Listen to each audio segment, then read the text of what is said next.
He doesn't blink first, not ever. I've tested it more times than I'd like to admit, staring back at those wide amber eyes until my own eyes water and I have to look away. Ash always wins. He sits there, still as a photograph, watching me with an intensity that used to make visitors uncomfortable, like he was reading something none of us could see. It took me almost 3 months to understand what that stare actually was. It wasn't curiosity, it wasn't even suspicion, not really. It was a cat who had learned, somewhere along the way, that good things don't last. And so he watched, and he waited for the bad thing that always seemed to be coming. To understand why, you have to go back to the apartment on Kessler Street. Ash had belonged to an elderly woman named Ruth for almost 9 years. Nobody who knew them described it as ownership. It was a partnership. She fed him on the same chair every morning at 7. He slept curled against her hip every night. Neighbors said you could set a clock by the two of them.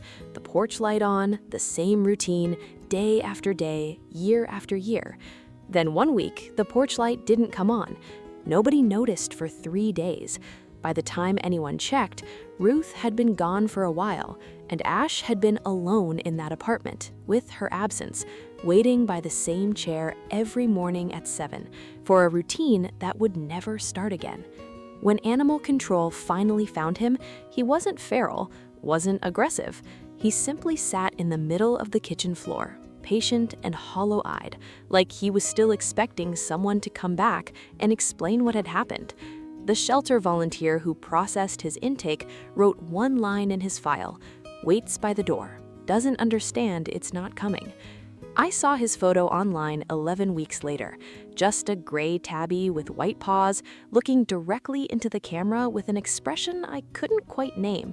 I almost scrolled past him. Something made me stop.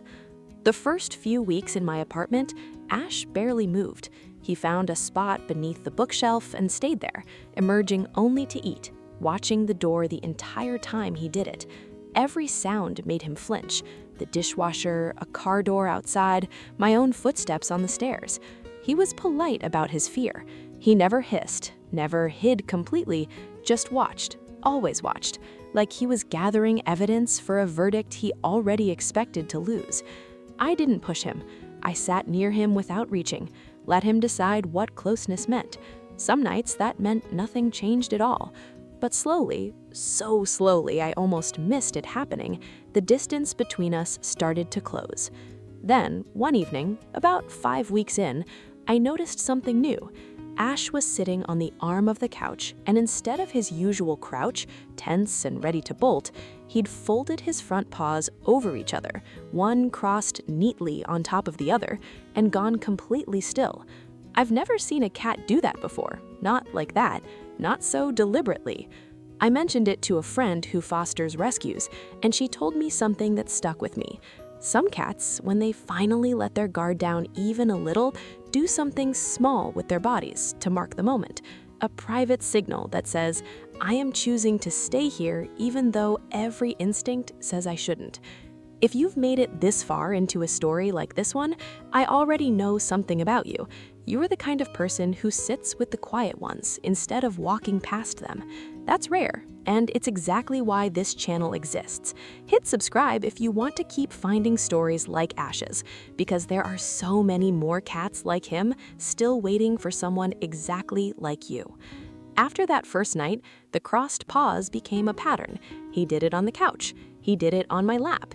He did it, eventually, on the kitchen floor while I cooked, paws folded neatly, eyes half closed, present in a way he hadn't let himself be before. A friend came over a few weeks later and watched him do it from across the room, sitting perfectly still with his paws crossed like some small, serious gentleman. She got quiet for a second, then said it was one of the most touching things she'd ever seen a rescue cat do. Honestly, moments like that are exactly why stories about animals like Ash keep finding their way to this channel. Every cat who learns to fold his paws instead of flinch has earned the right to be seen doing it. But the stare never fully went away. Even at his calmest, even mid-purr with his paws crossed and his body soft against mine, Ash kept one eye open, tracking the door, tracking me, tracking the room, like some part of him refused to fully believe the good thing would keep being good. A vet I mentioned this to during a routine checkup wasn't surprised. She said cats who lose a stable home late in life, especially older cats, especially ones who had a consistent routine for years, often carry a kind of vigilance that doesn't fade just because the environment changed. The body remembers the silence before the porch light stopped coming on. The mind keeps checking, just in case. I thought about that a lot on the night of the storm. It was late spring, and the thunder came in fast, the kind that rattles windows and sends dogs under beds 3 streets over. Ash bolted off the couch and wedged himself behind the bookshelf, the exact same spot he'd hidden in during his first week home. And I felt something in my chest drop. Weeks of progress, undone in one flash of lightning. I sat down on the floor near the bookshelf, not reaching, just present, the same way I had at the very beginning. The thunder kept coming. Ash kept shaking, pressed into the smallest shape he could make of himself. And then, slowly, impossibly, he came out. He climbed into my lap, pressed his face against my sweater, and folded his paws, one over the other, right there in the middle of the storm. He was still afraid. I could feel his heart going, too fast, too hard. But he had crossed his paws anyway, in the middle of the worst noise he'd heard since he came to me, like he was telling himself, and maybe telling me too, that being scared and being safe could somehow exist in the very same moment. We sat like that until the storm passed completely. He never fully stopped watching the window, but he stayed the whole time, paws folded, choosing it.